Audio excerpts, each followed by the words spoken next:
Hi everyone, it's Laura from North Dakota. This week I'm going to do my safety video on my placement. It's with Indian Health Services on an Indian reservation near my house. And it just kind of worked out really well to do it at this time. There were a couple safety concerns brought up. So I got to ask quite a few questions of all the staff members, kind of what they thought, what they would like to see.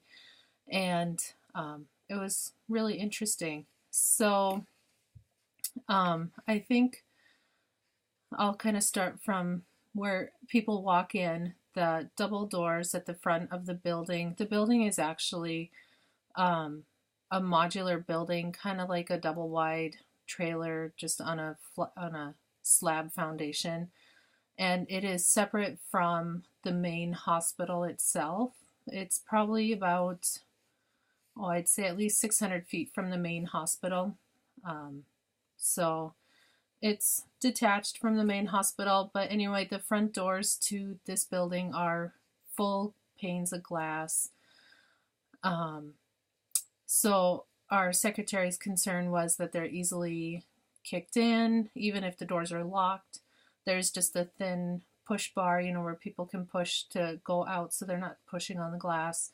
Otherwise, they're full glass, so easily broken. People can climb through them. Also, she's the first person that you see when you walk in the door, and her office is just a normal office desk.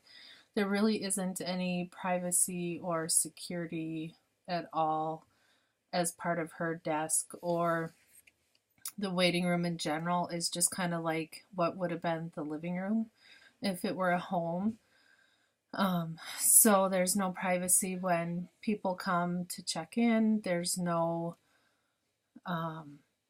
people could rush through the front door, go past her, and easily make it down the hall to all the offices for the therapists.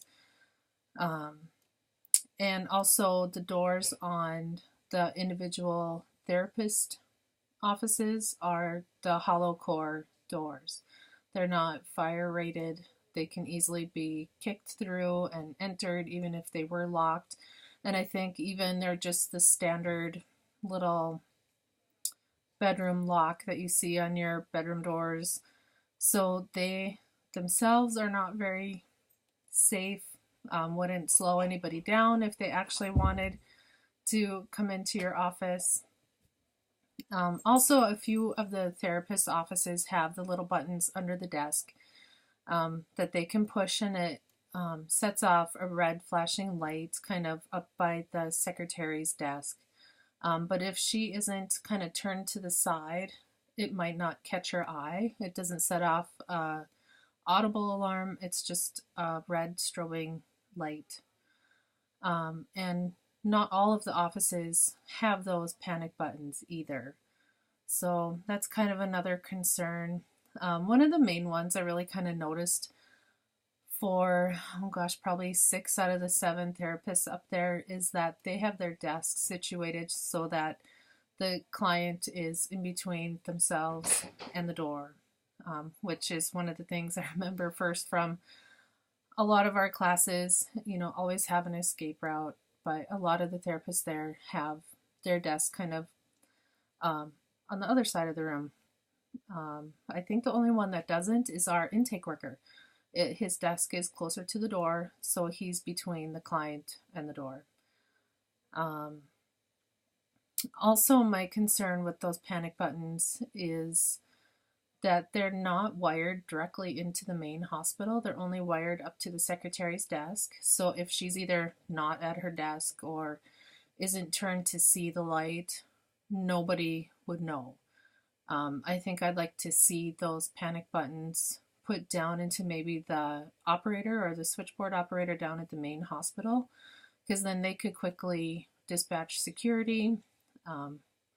Not that they would get there very quickly. That's another one of my concerns, is being so detached and kind of, it's called up the hill. You have to go up a little hill to get to our building from the main hospital.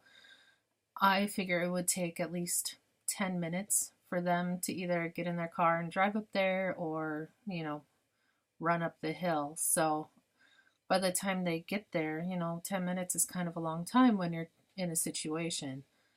I know when there's people in the emergency room, they have security at all times in the emergency room and the main hospital itself. Also, there's no real safety procedure for us being separated from the main hospital. They don't have any drills. It's like if there was like an active shooter to come in, what would everybody do? They don't have a procedure for that, and they don't practice anything. So that was one of the things that the psychologist came up with that she would like to see implemented.